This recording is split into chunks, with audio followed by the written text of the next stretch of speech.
गुरुदेव और माँ गायत्री के चरणों में कोटि कोटि नमन।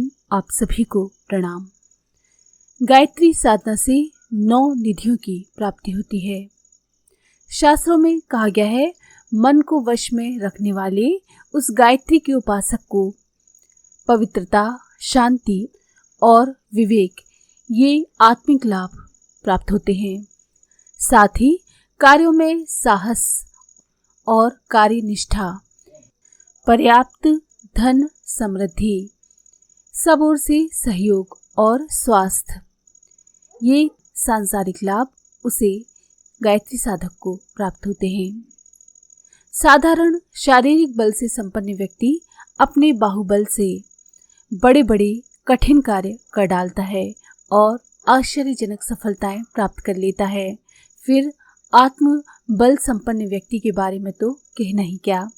शरीर जड़ पदार्थों का बना हुआ है, उसका बल भी जड़ एवं सीमित है। ये सीमा इतनी छोटी है कि पशु पक्षी और छोटे दर्जे के जीव जंतु भी इस दृष्टि से बलवान मनुष्य की अपेक्षा अधिक बलवान होते हैं। कुत्ते की सी घ्राण शक्ति, हिरन सी चौकड़ी, बैल जैसी मजबूती, सिंह जैसी वीरता मनुष्य में कहाँ होती है, और मछली की तरह जल में तथा पक्षियों की तरह हवा में आवागमन कहाँ कर सकता है। फिर भी मनुष्य सब प्राणियों से श्रेष्ठ सृष्टि का मुकुटमणि बना बैठा है। इसका कारण है उसका आत्मिक बल। ये आत्मिक बल गायत्री तत्व को अधिक मात्रा में धारण करने से प्राप्त होता है। इस धारणा के और भी अनेक उपाय हैं जिनके द्वारा संसार के महापुरुषों ने अपने को आत्मिक बल से संपन्न बनाकर बड़े से बड़े पुरुषार्थ किए।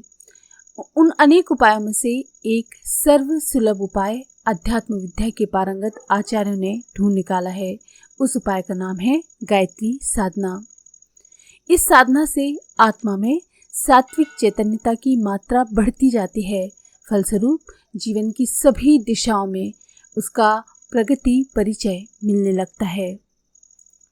जब शरीर में रक्त बढ़ता है तो हाथ, पांव, छाती, नाक, गाल, होंठ सभी शरीर के अंग पुष्ट हो जाते हैं और लालिमा दृष्टिगोचर होने लगती है।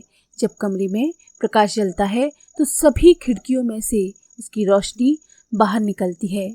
आत्मा में जब बल बढ़ता है तो वो भी कई दिशाओं में उत्साहवर्धक ढंग से प्रकट होता है। जीवन की प्रमुख दिशाएं 3 होती हैं। पहली होती है आत्मिक, दूसरी बौद्धिक और तीसरी सांसारिक। इन तीनों दिशाओं में आत्मबल बढ़ने से आनंददायक परिणाम प्राप्त होते हैं। इन तीनों दिशाओं में 3-3 लक्षण ऐसे दिखाई पड़ते हैं जिनसे जीवन सर्वसुखी बन जाता है। इन 9 संपदाओं को नवनिधि भी कह सकते हैं।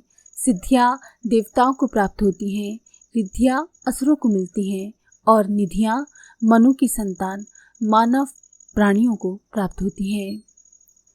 आत्मिक क्षेत्र की 3 निधियां विवेक, पवित्रता और शांति, बौद्धिक क्षेत्र की और सांसारिक क्षेत्र की 3-3 निधियां साहस, स्थिरता, कर्तव्यनिष्ठा, स्वास्थ्य, समृद्धि, सहयोग, ये 9 लक्षण जीवन की सफलता के हैं। इन 9 गुणों को ब्राह्मण के 9 गुण बताए गए हैं। भगवान श्री रामचंद्र जी ने धनुष तोड़ने पर क्रुद्ध परशुराम जी से उनके 9 गुणों की प्रशंसा करके उन्हें प्रसन्न किया था। गायत्री साधना से आत्मिक क्षेत्र की 3 निधियां प्राप्त होती हैं, 3 लाभ प्राप्त होते हैं। पहला है विवेक। जब आत्मा में गायत्री तत्व की स्थापना होती है तो अंतःकरण में विवेक जागृत होता है। सत असत का भेद स्पष्ट दिखाई देने लगता है। शास्त्र, संप्रदाय, वर्ग, संस्कार, स्वार्थ आदि की 4 दीवारियों को छलांगकर सत्य का दर्शन करने वाली ऋतंभरा बुद्धि जागृत हो जाती है। उचित, न्याय, अन्याय, कर्तव्य, अकर्तव्य, धर्म अधर्म के भेद को अनेकों व्यक्ति ठीक प्रकार नहीं समझ पाते। थोड़ी सी अड़चन से उनकी बुद्धि अर्जुन की भांति मोहग्रस्त हो जाती है, परंतु जिनमें विवेक की मात्रा बढ़ गई है वो भ्रमित नहीं होते। वस्तु स्थिति की गहराई तक वो आसानी से पहुंच जाते हैं। सूक्ष्म मेधा, तत्व दृष्टि अथवा रितंभरा बुद्धि से उसकी आत्मा संपन्न होती है। ये प्रथम निधि है। इसके बाद दूसरी निधि प्राप्त होती है पवित्रता। भीतरी और बाहरी दो प्रकार की पवित्रता होती है। छल, कपट, दुराव, असत्य, दंभ आदि के कारण अंतः प्रदेश गंदा हो जाता है। भीतर कुछ तथा बाहर कुछ, ये भाव रहने से मनुभूमि में गंदगी भर जाती है। इसकी दुर्गंध कलुषता से नाना प्रकार के आंतरिक रोग उपज पड़ते हैं। ऐसे लोग चोरी, व्यभिचार, शोषण, लोभ, क्रोध, मद, मत्सर आदि घातक शत्रुओं के आसानी से शिकार हो जाते हैं।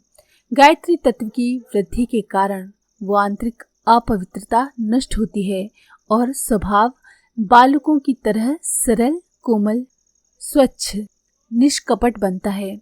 जो बात पेट में है वही बाहर, जो बाहर है वही पेट में। इस प्रकार के निष्कपट स्वभाव वाले व्यक्तियों का अंतःकरण बड़ा निर्मल रहता है और निर्मल हृदय में अपने आप दैवी संपदा का निवास होने लगता है। तीसरी निधि प्राप्त होती है शांति। साधारण लोग जहाँ साधारण हानि लाभ से उत्तेजित, अशांत, व्याकुल एवं बेकाबू हो जाते हैं। हर्ष, शोक, क्रोध, निराशा, भय, चिंता, मद आदि के तूफान उनके भीतर छोटी छोटी घटनाओं के कारण आत्मा को बड़ा क्लेश मिलता रहता है। परंतु अंतः प्रदेश में गायत्री तत्व की अधिकता हो जाने से ये स्थिति नहीं रहती। परिवर्तनशील संसार, वस्तुओं का अवश्यंभावी रूपांतर, त्रिगुणात्मक सृष्टि का वैचित्र जब उसकी समझ में भली प्रकार से आ जाता है, फिर उन्हें न हर्ष का न शोक का कोई अवसर व्यतीत कर पाता है। बाहरी विक्षोभ आ भी जाए तो उसका मानस लोक शांत रहता है। ऐसी शांति को द्वंद्वात्मक स्थित प्रज्ञ, समत्व योग, परमानंद आदि नामों से पुकारते हैं। आगे की 6 निधियों, 6 लाभों की प्राप्ति के बारे में हम अगली वीडियो में जानेंगे। आज के लिए इतना ही।